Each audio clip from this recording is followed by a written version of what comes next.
Salut tout le monde. Salut Catherine. Salut Pablo, salut à tous.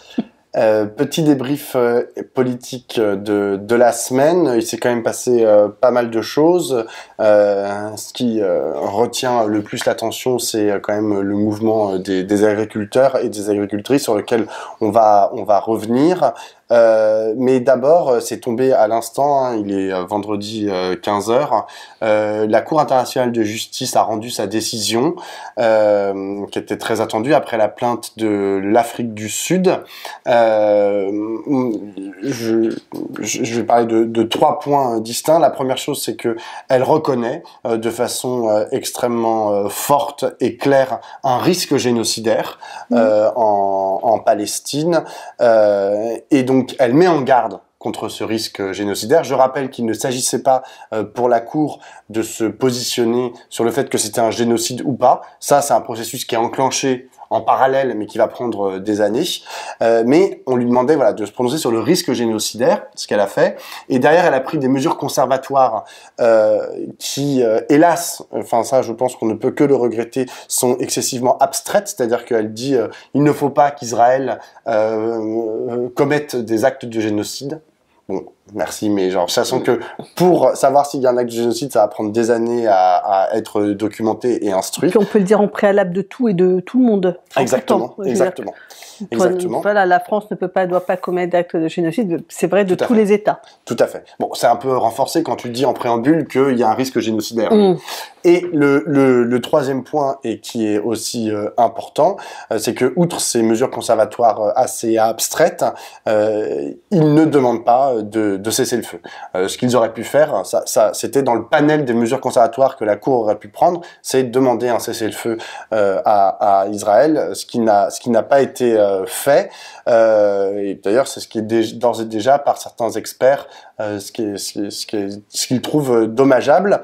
Maintenant, ce qui est possible de faire, c'est que à l'ONU, notamment au Conseil de sécurité, sur la base de cette décision de la Cour internationale de justice qui relève ce risque génocidaire, eh bien, il y ait au Conseil de sécurité une demande de cessez-le-feu, je sais pas, par exemple, qui puisse être emmenée par un pays comme la France. Voilà, c'est ce qu'on peut dire. Ça a déjà eu lieu, exactement. Avec un effet relatif. Avec un effet relatif, puisque il n'y a pas eu. Il n'y a pas eu, puisqu'il y a toujours le veto des États-Unis. Mais encore une fois. Non. Quand c'était, je parle pas du Conseil de sécurité, mais à l'Assemblée générale de l'ONU, quand il y a eu le vote, qui a été très largement majoritaire, ça n'a pas été appliqué. Tout à fait. Voilà. Donc, une résolution. Voilà, c'est-à-dire qu'en fait, ça renvoie aux difficultés de l'ONU et qu'a l'ONU à peser, à fonctionner, à faire appliquer ces résolutions. Et ça renvoie également à la question du rôle des États-Unis dans ce conflit, qui pour l'instant n'a pas décidé, enfin en tout cas Biden et les démocrates américains n'ont pas décidé de faire jouer leur influence, leur puissance, leur capacité de coercition à l'égard d'Israël pour que l'évolution de la situation soit autre et que non seulement on arrête de massacrer les gens, alors il y a des articles qui sont sortis là ces derniers jours qui sont épouvantables, enfin je veux dire sur la maltraitance, il y a les actes de guerre et puis il y a les actes de maltraitance à l'égard par exemple des prisonniers palestiniens, d'humiliation. On arrive dans une situation, moi je sais pas, qui me fait penser à la guerre en Irak. On a vu comment les soldats américains ont pu se comporter avec les Irakiens dans des attitudes vraiment de haine et de violence et de dégradation à l'égard des Irakiens qui, au bout du bout, les déshumanisent eux-mêmes. Et moi, je me dis qu'il y a véritablement une politique de la part de l'extrême droite de pousser à cette déshumanisation, c'est-à-dire à créer des situations irréversibles, puisqu'ils ne veulent pas de solution à 2 États, qu'ils le disent et le redisent. Le mieux, c'est d'entretenir la haine de part et d'autre, donc d'entretenir la haine des soldats israéliens à l'égard des Palestiniens, évidemment de nourrir la haine des Palestiniens qui auront subi toutes ces Voilà, ces destructions, ces atrocités, ces morts et ces humiliations. On est vraiment pas sorti. Il y a rien qui, pour l'instant, la Cour de justice internationale, elle a fait ce qu'elle a fait. C'est peut-être pas ce qu'on avait espéré, mais de toute façon, elle n'avait pas les clés. C'est vrai, elle n'a pas les clés de résolution du conflit. Néanmoins, et ça c'est quand même un point positif très important, ça va être une nouvelle base sur laquelle vont pouvoir s'appuyer tous ceux qui militent et qui se battent pour l'obtention d'un cessez-le-feu dans la région de la part d'Israël. Enfin, je veux dire, en fait, c'est pas négligeable. C'est-à-dire que tout ça, ça fait partie de l'arsenal, ça fait partie des outils aujourd'hui qui vont pouvoir être mobilisés, y compris à l'ONU, y compris aux États-Unis et y compris en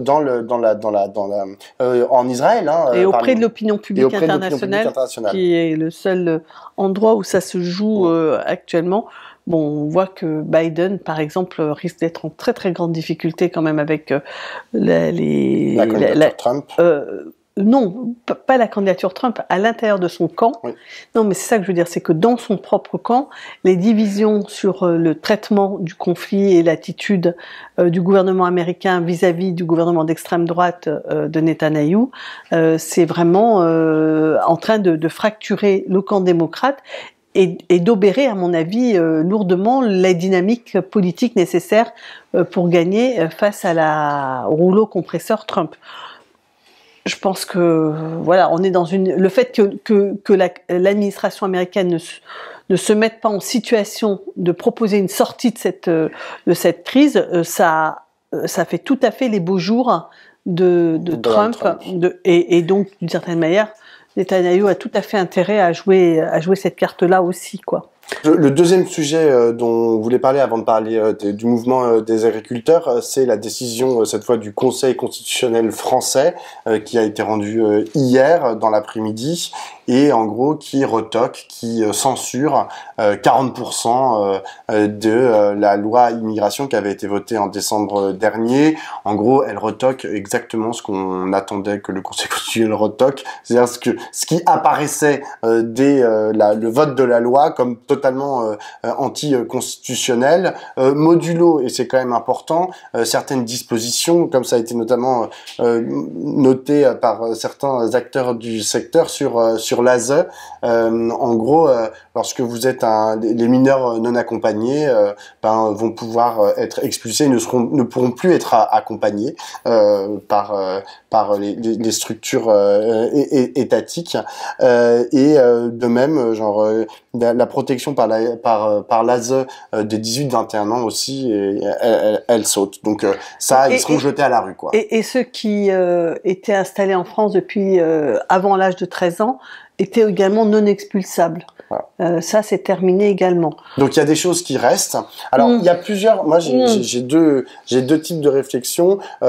Le premier, il est d'ordre politique, c'est-à-dire que le petit jeu mais dramatique auquel s'est adonné le gouvernement et la majorité, c'est-à-dire de valider une loi qu'ils savaient par avance anticonstitutionnelle, est en train de mettre en péril une de nos institutions les plus importantes, à savoir le Conseil constitutionnel, puisque immédiatement après cette décision, vous avez la droite et l'extrême droite coalisées avec à peu près les mêmes mots, qui ont commencé à dire voyez, le Conseil constitutionnel, il est contre le peuple, il est contre nos décisions, il est contre le Parlement, il est contre machin, donc il faut le réformer, donc il faut faire un référendum, machin. Il y en a même, j'ai vu quelques-uns à l'extrême droite qui disaient qu'il faut carrément le supprimer. Laurent Wauquiez, qui est pourtant un énarque, il est quand même censé avoir quelques bases de droit, mais obsédé à mon avis par l'extrême droite, il a proposé que ça soit le Parlement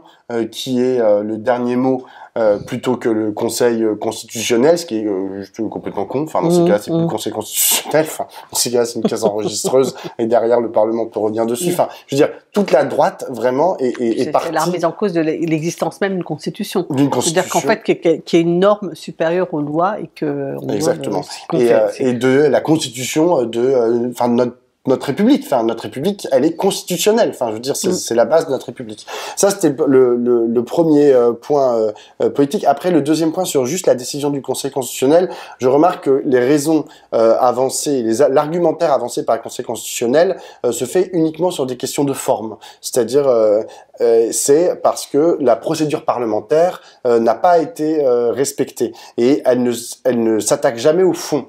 C'est-à-dire, elle ne dit pas, en fait, telle proposition, ça va à l'encontre de l'égalité, la liberté, la fraternité ou que sais-je. Enfin, toutes les dispositions qui existent dans notre Constitution. Ce qui de facto, laisse la porte ouverte en fait à la réécriture d'un texte qui respecterait mieux la procédure parlementaire, mais qui serait tout aussi terrible. Ce sont sur la base des cavaliers législatifs en fait qu'il a tout retoqué. Voilà, les cavaliers législatifs, c'est quand vous mettez dans une loi quelque chose qu'on considère parallèle, annexe ou qui n'a rien à voir avec la loi. Avec l'objet de la loi. Avec l'objet de la loi. Et donc en fait, en effet, moi je trouve ça assez décevant parce qu'il ne se prononce pas sur la constitutionnalité de ces propositions, mais il se prononce sur la méthode qui a été employée.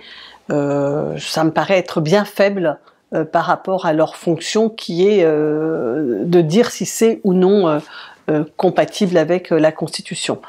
Bon, ceci étant, c'est quand même symboliquement pas du tout une bonne chose pour le gouvernement. Je pense quand même qu'ils enregistrent une défaite. Parce que malgré tout, on peut toujours raconter que tout est une victoire éternellement, mais enfin, c'est quand même et Darmanin au Sénat et Emmanuel Macron vis-à-vis de ses parlementaires qui ont tout fait et forcé pour que cette loi soit votée.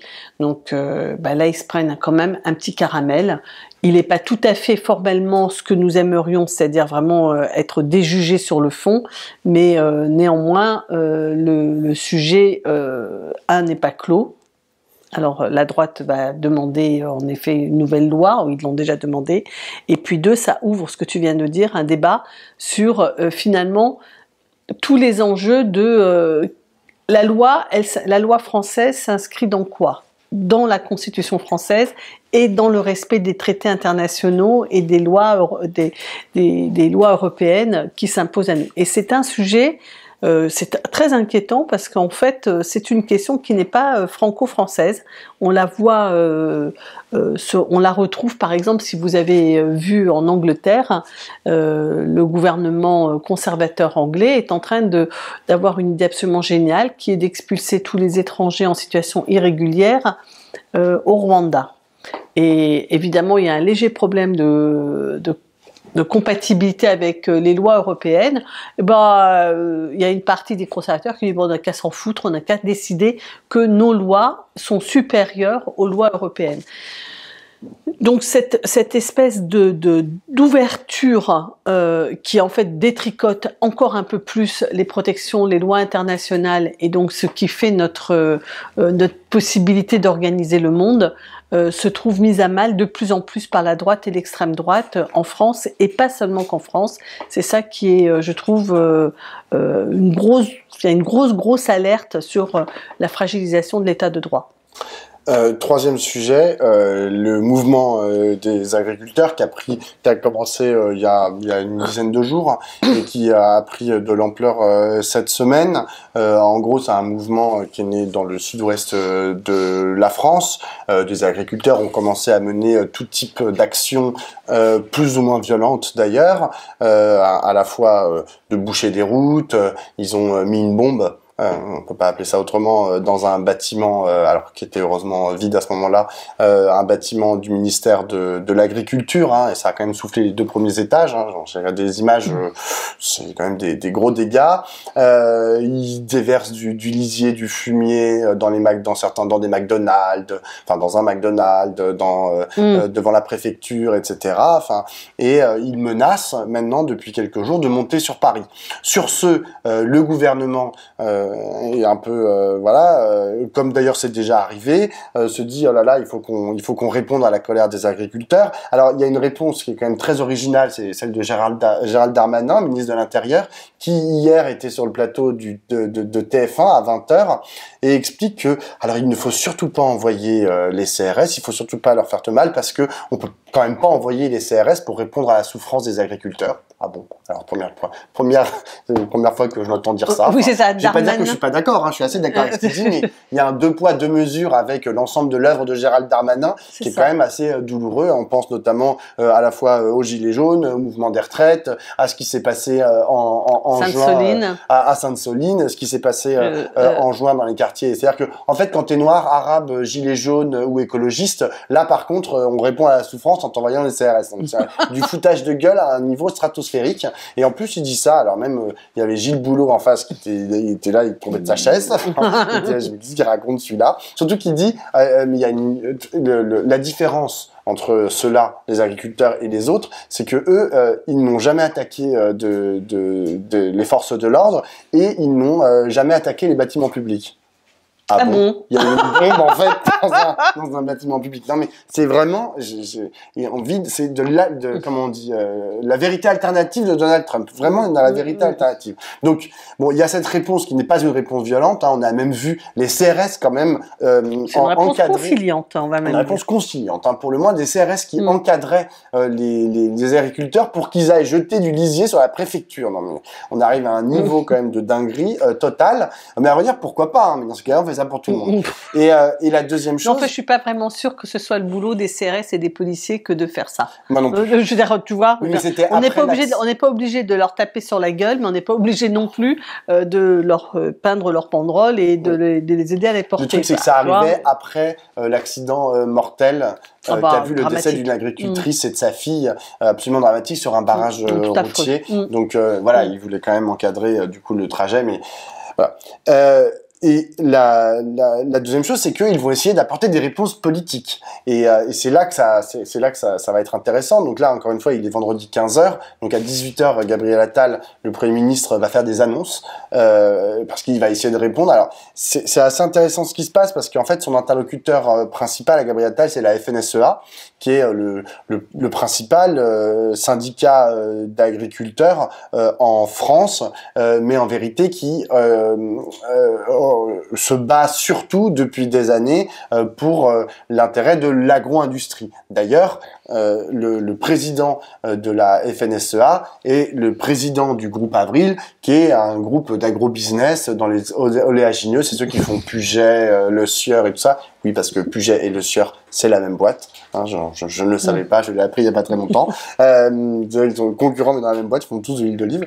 Et donc, c'est ce groupe-là, c'est eux, en fait, qui mènent la bataille. Et c'est eux, finalement, qui sont les représentants de la colère des agriculteurs, sans pour autant que la FNSEA soit à l'origine du mouvement des agriculteurs. Mais en gros, ils essayent de récupérer le mouvement. On va voir s'ils y arrivent. Hein. On va voir si ce qu'ils ont réussi à dealer avec Gabriel Attal dans les annonces qui vont être faites ce soir vont être susceptibles de calmer les agriculteurs, qu'on dit que si ça leur plaisait pas, demain ils étaient à Paris, demain samedi ils étaient à Paris, et voilà, peut-être que je te laisse la parole avant de...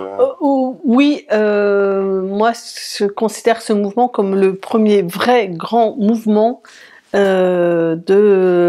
enjeux écologiques et de toutes les transitions qui doivent être faites. C'est-à-dire qu'il y a des luttes qui se mènent sur des enjeux écologiques contre les méga-bassines, contre les autoroutes, etc. Ça existe, mais là, c'est une profession dans son ensemble qui se trouve être confrontée à la question qui a été portée notamment au temps des Gilets jaunes, cette question qui doit être résolue ensemble, fin du monde, fin du mois. C'est-à-dire qu'en fait, pour l'instant, les agriculteurs sont enfermés dans une alternative impossible. Soit on utilise des pesticides, soit on continue une agriculture productiviste qui élargit la taille des champs, qui remet en cause l'écosystème, etc. Et on peut essayer de sauver nos revenus, soit on crève de faim. et que donc il y a une espèce de contradiction qui est entre les enjeux écologiques et les enjeux de subsistance, qui est une question théorique posée comme ça et qui, en mon sens, est vraiment la question qui arrive et qui va toucher absolument tout le monde. Alors, on sait très bien que ça va toucher, par exemple, toute l'industrie automobile. On sait très bien que ça va toucher l'industrie du bâtiment. On sait très bien que ça va toucher vraiment l'ensemble des secteurs. Et là, il y a un secteur, ce n'est pas des militants écologistes, c'est un secteur professionnel qui se trouve confronté d'abord, de fait, ils sont en première ligne face au réchauffement climatique, avec tous les enjeux, notamment sur l'utilisation de l'eau. C'est pas David Cormand que tu recevais ce matin disait c'est pas par hasard que ça part du sud-ouest et c'est d'ailleurs une des régions les plus impactées par les problèmes de manque d'eau. Donc ils ont des problèmes immédiatement de réchauffement climatique, de manque d'eau, etc. Et puis ils ont la deuxième question qui est on ne s'en sort pas, et pourquoi est-ce qu'on ne s'en sort pas? Et l'interprétation qui tend à être celle et de la FNSEA et que le gouvernement tente de relier, c'est on ne s'en sort pas parce qu'il y a trop de normes écologiques. Et c'est contre les normes écologiques qu'on essaie de retourner les agriculteurs, qu'on essaie de dire que c'est ça la raison profonde. Donc là, il y a un enjeu, d'abord un enjeu politique et idéologique de fond, qui est comment on comprend la crise de l'agriculture, quelle est son origine, et comment on la résout. Et est-ce qu'il y a une perspective, le début d'une idée de perspective pour les agriculteurs dans le renoncement à l'écologie? Et là, vraiment, je pense que d'abord, en dehors du fait que, évidemment, ils sont les premiers victimes, je l'ai dit tout à l'heure, du réchauffement climatique, de l'utilisation des pesticides, etc., qui donnent des maladies professionnelles aux agriculteurs, de leur rapport avec le reste de la population. Ils ne sont plus que 1% des habitants, mais ils habitent dans des campagnes avec des gens qui n'ont pas très envie qu'on vienne faire des épandages à 1 mètre de leur maison, par exemple. Et puis d'une montée de la population qui pense que l'écologie est une question fondamentale. Donc je crois que sur le fond, il n'y a pas de solution dans l'opposition entre l'écologie et l'agriculture, et politiquement, il n'y a pas de solution pour eux si ils se mettent à être contre les exigences écologiques. En revanche, il y a un absent complet, c'est tout ce qui est en train de se passer avec la ratification par l'Europe des traités de libre-échange internationaux qui sont vraiment très problématiques pour l'agriculture. Et pour une agriculture correcte. Donc, je pense que là se joue quelque chose dans lequel il faudrait, ça serait bien, que la gauche, les écologistes puissent avoir un discours qui montre que cette opposition entre fin du monde et fin du mois n'est pas une alternative, c'est pas antagonique, c'est qu'on doit trouver une solution pour l'agriculture qui ne s'oppose pas à l'écologie. Mais un des gros problèmes, si la gauche écologiste, on va dire la gauche dans son sens le plus large, veut pouvoir apporter une réponse, il va falloir qu'elle intègre en fait dans son raisonnement, mais en fait dans les gens en fait qui participent à ce raisonnement, précisément les agriculteurs. Parce que moi j'ai un peu l'impression que il est en train de se passer exactement ce qui s'est passé au moment des Gilets jaunes, hein, même si les mouvements sont très différents dans leurs objectifs, etc. Mais c'est que les Gilets jaunes, en fait, tout d'un coup, la gauche politique, et je vais même dire syndicale et associative, a vu sortir sur les ronds-points des gens qui étaient pas du tout dans son champ. Ah putain, en fait, il y a des gens là dans les zones périphériques, périurbaines, etc., qu'on connaissait pas, qu'on avait oublié, dont on ne parlait pas, qui n'étaient pas dans notre champ. Et ben là, c'est exactement la même chose avec les agriculteurs. C'est-à-dire que je suis désolé, mais le fait qu'aujourd'hui ces agriculteurs ne se sentent pas représentés par la gauche, qu'il ne soit pas en lien étroit avec les écologistes ou la gauche écologiste, eh bien c'est un problème. Je rappelle que il existe des syndicats qui portent des aspirations écologistes, par exemple la Confédération paysanne, par exemple le MODEF, et quand je dis écologiste, c'est aussi sur le plan social aussi, ils ont des propositions qui sont très intéressantes, mais ils sont ultra minoritaires. De la même manière, lorsque vous parlez d'écologie, d'écologie, et alors encore plus des écologistes à des agriculteurs, bonsoir la réponse que vous prenez dans la figure, c'est souvent très violent. Je ne dis pas qu'il n'existe pas d'agriculteurs qui soient pas écologistes ou qui trouvent pas que Europe Écologie notamment t'as les agriculteurs qui font du bio, qui en général ont pris pas tous, mais mais oui, t'as raison. Et puis t'as ceux qui font de la permaculture. Mais enfin, on parle de 10 personnes en France. Enfin, j'exagère peut-être un peu. La permaculture, c'est encore plus étroit. Oui, mais alors justement, c'est là où je voulais en venir. C'est que toi, tu parlais je pense que t'as tout à fait raison, en fait, du modèle de société, de comment est-ce que on réintègre, en fait, dans un récit, la question de la production agricole, ce qui est quand même ultra nécessaire. Enfin, je veux dire, si on oublie la production agricole, ça sert à rien de penser à un projet de société.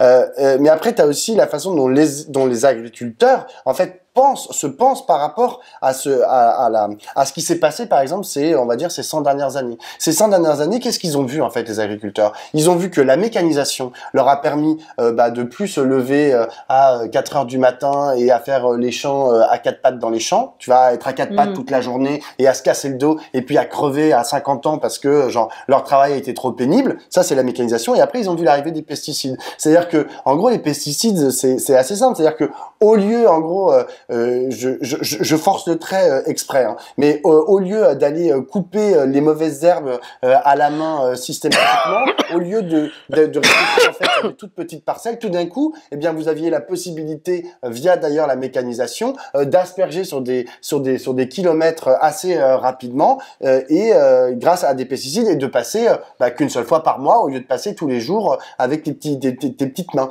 Et donc tout ça, ça leur a largement amélioré leurs conditions de vie et de travail, et en parallèle, et c'est ça et ils le savent très bien, et ils se disent, non mais attendez, là, ce qu'on nous propose, c'est qu'on nous dit, en gros, il y a du kérosène qui pollue dans nos tracteurs, donc on veut nous enlever nos tracteurs, et puis on nous dit les pesticides c'est cacaboudin, donc vous allez vous rebaisser pour aller couper tout, et vous allez devoir, en gros, dès qu'il n'y a pas de pluie, aller épandre du cuivre ou de je sais pas quoi, pour pallier, le fait qu'il n'y ait plus de pesticides. Et en fait, ils en veulent pas. C'est-à-dire que les premiers concernés, pour le coup, par le travail agricole, c'est pas le consommateur, c'est les agriculteurs. Et aujourd'hui, c'est pour ça que je ne comprends pas, enfin plutôt je suis assez alarmé que ce corps des agriculteurs, où encore une fois on est à moins d'1% de la population française, la gauche écologiste ne se dise pas qu'il faut absolument aller travailler avec eux, que toutes les solutions,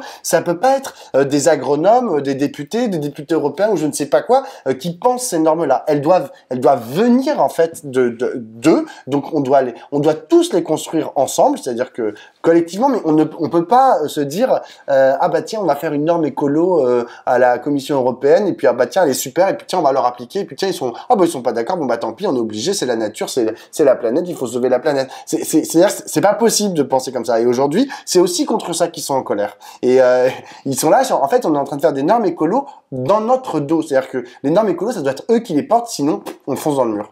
Moi, je suis d'accord avec toi qu'il y a un problème de dissociation et probablement de bureaucratisation. Ça me paraît hautement probable sans que je la connaisse sur ce domaine-là, mais je le connais tellement sur mon métier à moi que je vois pas pourquoi ils échapperaient à ça. Quel bâtiment? Mon métier, oui, c'est le bâtiment. Mais l'autre chose ça a été l'objet de notre discussion depuis le début de la semaine à Regard. En fait, j'ai regardé en 1950.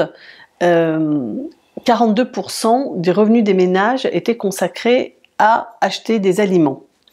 À ces 42%, il faut ajouter le fait qu'il y avait quand même pas mal d'autoproduction, puisqu'il y avait beaucoup de gens qui produisaient dans leur jardin des pommes de terre, des carottes et des choux, des poules avec des œufs et des lapins. Donc il y avait une autoproduction qui s'ajoute, je dirais, en tant que argent consacré à l'aliment, à l'alimentation. Ça a été produit dans le jardin, mais ça fait quand même ça une valeur. Et tout cet argent était consacré à des achats d'aliments que des femmes, la plupart du temps, transformaient. Donc un travail gratuit, mais qui existait pour passer à la transformation. Aujourd'hui, on est à 18% du revenu moyen des Français consacré à l'alimentation. Dans ces 18%, on achète essentiellement des aliments transformés. C'est-à-dire que la part consacrée aux aliments, c'est-à-dire à la matière première, à la production agricole, elle a dû passer autour de entre 10 et 15%, quand elle faisait 42 plus le reste, c'est-à-dire qu'elle devait être autour de 50% dans les années 50.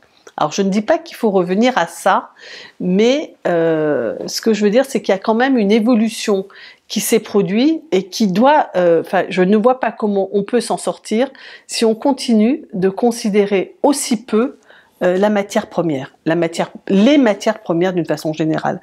Alors les matières premières, c'est les produits de l'agriculture en un, et puis il y a tout le reste. Par exemple, toute l'énergie doit avoir une valeur, les transports, ça doit avoir une valeur, et toutes les matières qu'on utilise, le sable, les graviers pour faire des bâtiments, etc. C'est-à-dire qu'il y a une dévalorisation de la matière dans notre système économique qui est vraiment problématique et qui, en même temps, s'est accompagné également d'une faiblesse des ressources, des revenus.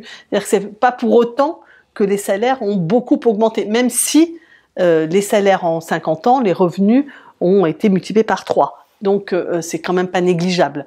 Mais ce que je veux dire par là, c'est que la question de rétribuer correctement le travail et rétribuer et donner une valeur à la matière, qu'elle soit encore une fois toutes les matières premières ou tous les transports, etc., donner leur vraie valeur à tout ça. Pour moi, il y a une question d'arbitrage et finalement de transformation finale de notre société, et que c'est un peu ça, quand je disais tout à l'heure, c'est pour moi le premier conflit qui porte véritablement sur la transition écologique, parce que c'est cet arbitrage-là qu'il va falloir faire. Combien on consacre à la production agricole dans notre économie et dans notre vie à tous, et aux produits, et pas simplement aux produits transformés, aux produits initiaux. Enfin, c'est cette question-là qu'il faut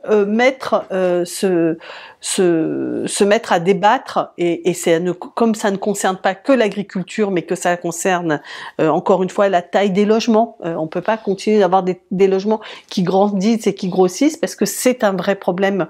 Ça a un coût écologique très important, le logement, pas simplement la consommation énergétique, la fabrication du logement, ça produit beaucoup de CO2, les transports, les vacances, enfin tout ça, ce sont des équilibres que l'on va devoir faire et qui doivent être compatibles avec nos objectifs écologiques globaux, pas simplement de transition énergétique. Et avec le fait que ce soit socialement acceptable, réparti correctement. Enfin, c'est cet enjeu-là qui me semble être posé de manière puissante avec ce mouvement. En vrai, il y a, à mon avis, deux types d'endroits où en fait il faut réfléchir. Il y a le niveau macro et le niveau individuel, en gros. D'ailleurs, tu l'as un peu dissocié. C'est-à-dire que effectivement, il faut que au niveau collectif, que ça passe par l'État ou pas, on réfléchisse aux manières de pouvoir faire moduler en fait toutes ces dépenses qui sont allouées à la fois à l'énergie, à la consommation de biens alimentaires, au logement, etc.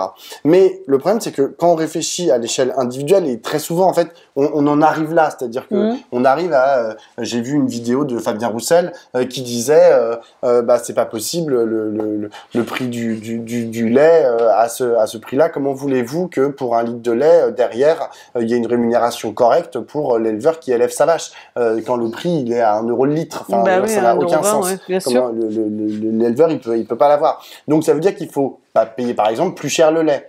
Le problème c'est que, et donc lorsque tu dis ça, d'ailleurs j'ai posé la question à David Cormand, je lui dis est-ce que voilà le poulet, là on va dire on peut trouver un poulet à 5 balles, est-ce qu'il faut que demain il soit à 40 €, c'est-à-dire au vrai prix du poulet. Et il m'a répondu, il m'a pas répondu directement, mais il m'a dit bah non, mais il faut jouer sur les autres dépenses, c'est-à-dire agir sur on paye trop cher, accepter de payer plus cher le poulet en baissant le prix du transport, du logement, etc. Alors on n'était pas dans un débat, donc je ne lui ai pas répondu, mais je ne suis pas d'accord avec lui parce que ça ne marche pas comme ça. C'est-à-dire que à partir du moment où tu arrives à baisser le prix, on va dire moyen des logements, les gens s'ils dégagent des marges, s'ils dégagent un peu d'argent, mais ils vont pas le. S'ils ont toujours l'alternative entre acheter un poulet à 5 balles et acheter un poulet à 40 balles, ils vont acheter toujours celui à poulet à 5 balles et sur l'argent qu'ils vont pouvoir dégager sur leur logement, ils vont se payer un peu plus de vacances, se payer un peu plus de jeux vidéo, un peu plus d'aller au cinéma ou je sais pas quoi. Enfin, c'est-à-dire que ils vont pas et c'est normal en fait de faire ces arbitrages là. Je ne crois pas en fait qu'on puisse diriger totalement les dépenses des gens et les obliger à acheter un poulet à 40 balles. Le problème c'est l'alternative.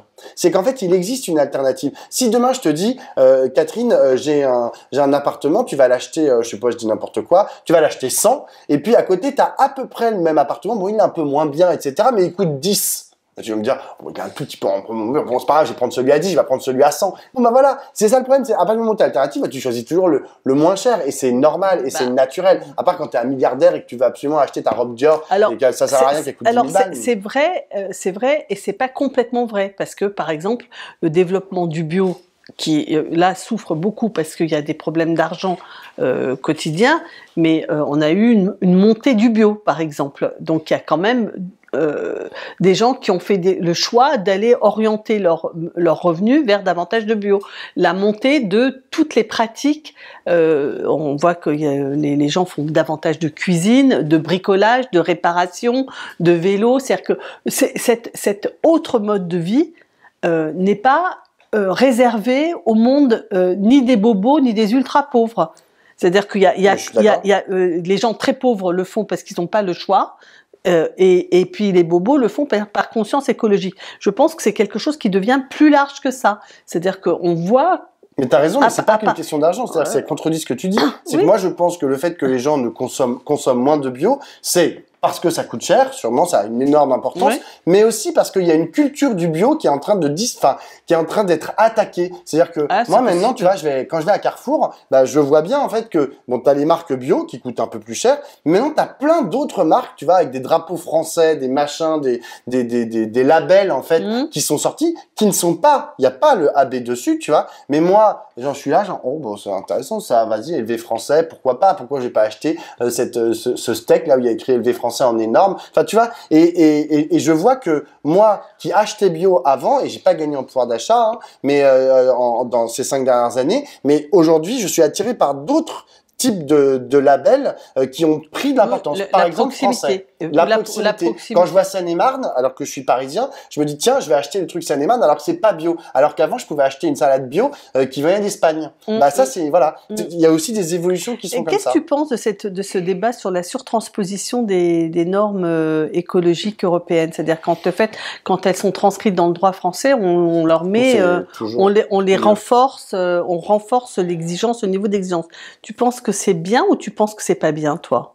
Moi, encore une fois, c'est la question de qui renforce le niveau d'exigence, tu vois. C'est-à-dire que je reviens à ce que je disais tout à l'heure, mais je n'arrive pas à concevoir qu'il puisse s'établir des normes dans un secteur entier sans une dynamique qui est initiée par ce secteur. C'est-à-dire que mettre une norme, je sais pas, sur l'éducation nationale contre les profs, mettre une norme dans l'agriculture contre l'agriculture, contre les agriculteurs, non. En fait, ça ne marche pas. Il faut bien sûr qu'ils soient partie prenante. Le problème aujourd'hui, c'est leur représentativité, on va dire la démocratie en ordre de marche dans le milieu agricole, qui passe comme on l'a vu ces dizaines d'années là qui viennent de s'écouler par la FNSEA et qui défend non pas les agriculteurs mais qui défend l'agro-business. Et ça, c'est un souci, tu vois. Ils défendent les gros. Et donc, sur la question des normes, par exemple, où en fait, tu as des dynamiques politiques qui sont très intéressantes. Là, il y a un article formidable dans Le Monde qui date de la semaine dernière sur justement comment se négocie, en fait, ce renforcement des normes au niveau français. C'est-à-dire que tu as la FNSEA, elle, qui est contre, hein, quand même, elle n'aime pas trop de normes écolo, machin. Et donc, elle dit, genre, ah ben, ça vient des écolos, c'est qui boutin, etc. Mais de l'autre côté, tu as aussi des lobbies qui sont les lobbies des experts, les lobbies associatifs français et globalement des écologistes français, mais pas le parti écologiste. Des gens en fait qui ont une conscience écologique en France et qui sont très importants, y compris dans l'administration française, et eux qui poussent sur les normes. Et c'est eux qui finissent par gagner le bras de fer en fait au moment de la rédaction de la norme, sauf que la FNSEA, c'est une victoire à la Pérus, parce que la FNSEA utilise ce renforcement de la norme au niveau français pour dire « Ah, les écologistes, cacaboudin, etc. » D'ailleurs, là, on entend, moi j'ai écouté le patron de la FNSEA parler, les principaux sur lesquels il met l'accent, il leur met une cible dans le dos, c'est les écologistes. C'est pas le gouvernement, enfin, il tape sur le gouvernement bien sûr, mais c'est d'abord les écologistes. C'est à cause d'eux si l'agriculteur va mal. Ah bon, ils n'ont jamais eu le pouvoir. Moi, je connais pas très très bien, encore une fois, les normes agricoles, mais je connais bien dans mon domaine et je sais les endroits où on essaye de monter par rapport aux exigences environnementales. Qui sont déjà normées, hein, et puis il y a des tas d'endroits, des tas de villes, des tas de maîtres d'ouvrage qui décident d'aller plus loin. Et le problème que je vois dans je ne peux pas être contre le fait de construire de façon plus écologique, plus réversible, le bilan carbone sur la totalité du cycle d'un bâtiment, de sa construction jusqu'à sa déconstruction. Donc je suis tout à fait d'accord avec ça, mais ce que je sais aussi, c'est que ça renchérit considérablement le prix du bâtiment. Et que ça ne peut pas être, on ne peut pas simplement jouer sur cette question des normes. C'est-à-dire que, en l'occurrence, si on remonte les normes agricoles, il faut que les agriculteurs soient accompagnés. C'est pas jouable sans ça.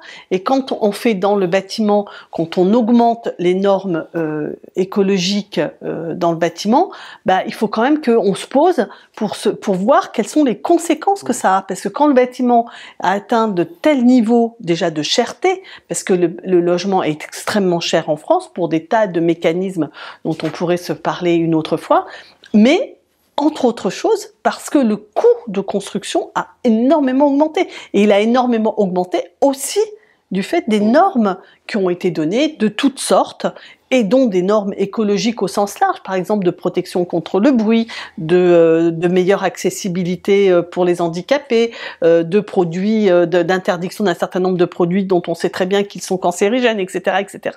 Donc des évolutions que je juge extrêmement positives, mais qui ont vraiment augmenter le coût de construction du bâtiment. Alors, quand vous l'ajoutez à l'augmentation du foncier et au taux, bah, vous arrivez dans la situation complètement chaotique dans laquelle on se trouve. Mais ce que je veux dire par là, c'est que pour moi, et je boucle mon propos, c'est que l'écologie,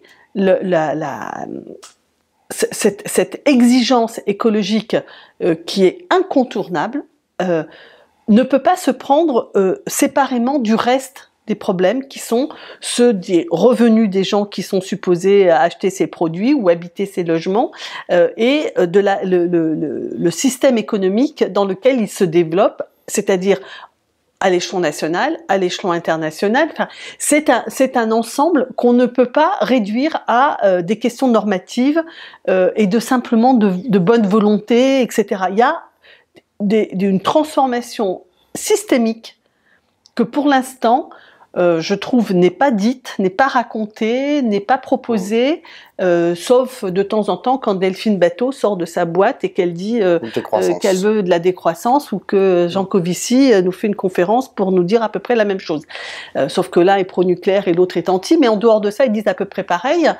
Mais je veux dire, il n'y a pas de discours politique et de projets politiques qui prennent en charge profondément cette question du coût global, la transformation que cela va représenter pour nos sociétés et de tous ces enjeux économiques, sociaux, d'organisation du travail, etc., etc., etc. Et moi, je terminerai sur le fait que si les écologistes, parce que j'entends beaucoup, oui, les agriculteurs qui disent les écologistes, ils nous traitent d'empoisonneurs. Bon, j'ai cherché, j'ai jamais vu un écologiste qui a dit ça. Mais quand on sort ça aux écologistes, quand on leur dit oui, vous dites des agriculteurs qui sont des empoisonneurs, ils disent non, non, non, pas du tout, ils sont des victimes. Ils sont des victimes de l'agro-business, de l'agro-machin, et de l'agrochimie et de la grande distribution.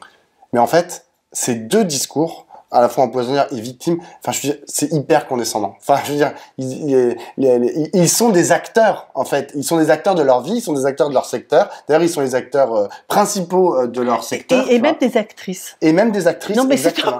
Oui, non, mais t'as raison. C'est que cette femme qui est morte nous rappelle que un quart des agriculteurs sont des agricultrices. Exactement. Et donc, il faut arrêter, en fait, avec le discours victimaire. On ne les voit jamais, hein, les femmes. Et on ne les voit presque jamais, effectivement. Sauf dans L'amour et dans le pré, de Karine Le Marchand. Et donc, quand on ne peut pas en fait dire non mais les gars, en fait vous êtes victimes de tout là, vous êtes victimes de Bayer Monsanto, vous êtes victimes de Leclerc et vous êtes victimes de la FNSEA, mes pauvres, on va s'occuper de vous. Non non non, en fait ça marche pas comme ça la politique, tu vois. C'est pas t'arrives du haut de ton trône et genre on va t'expliquer et non t'es pas un empoisonneur mais t'es un pauvre type. Genre c'est insupportable. Moi je te jure ça me brûle les oreilles et en ce moment c'est ça le discours de la gauche et genre la gauche écologiste et donc voilà, donc je pense que c'est exactement comme pour les gilets jaunes.